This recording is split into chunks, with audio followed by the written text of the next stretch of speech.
Mga pare ko, may ganito din po ba kayong problema na yung mga aso at pusa ng kapitbahay ay nangangalkal ng inyong basura at dumudumi sa inyong paligid o sa inyong bakuran? Huwag po kayong mag-alala dahil may mabisa po tayong solusyon dyan na itaboy po yung mga aso at pusa na yan na namimerwisyo sa atin, na mas mabisa pa po sa kulay violet na bote na to. Dahil yung pinakaayawan po nila at irritable po sila ay hindi po yung kulay violet or kulay blue. So hindi po yan, negative po tayo dyan.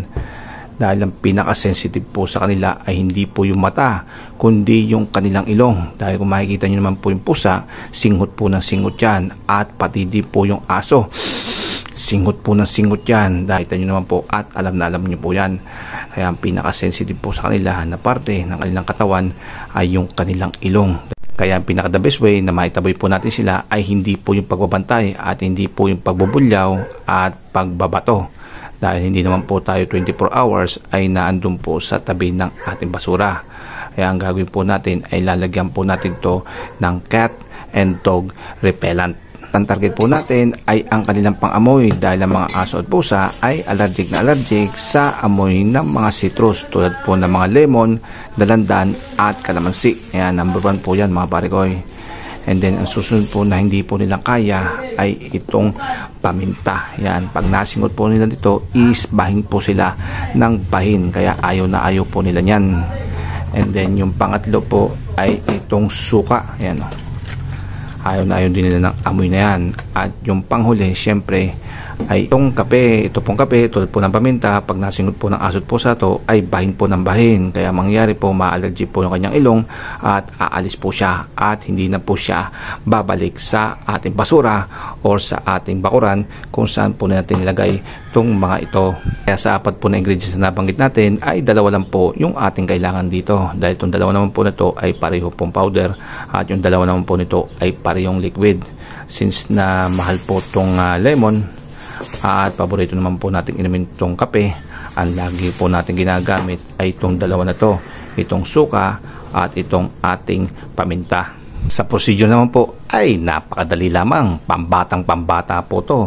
Ang gagawin lang po natin ay paghahaluin lang po natin itong dalawa na to. So kumuha po tayo na lalagyan, ibuhos lang po natin dito yung suka. Yan, kung gaano po karami, bahala na po kayo mga pare ko. At kung gaano din pong karaming paminta ang gusto nyong ilagay. Ito.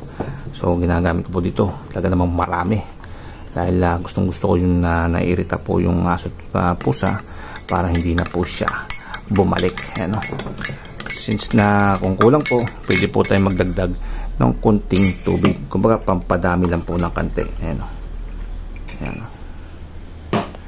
Tapos mga pare ko at pwede na po natin itong ilagay sa isang bote tulad po nito.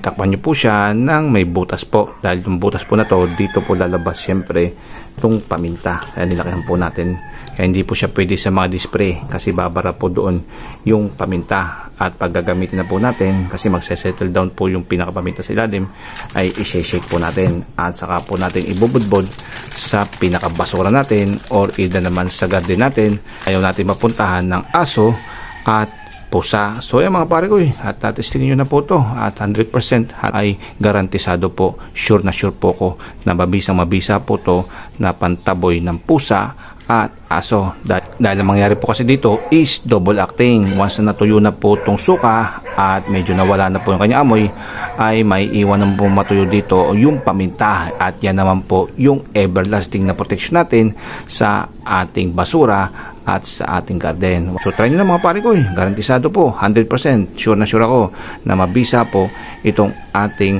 homemade DIY dog and cat repellent.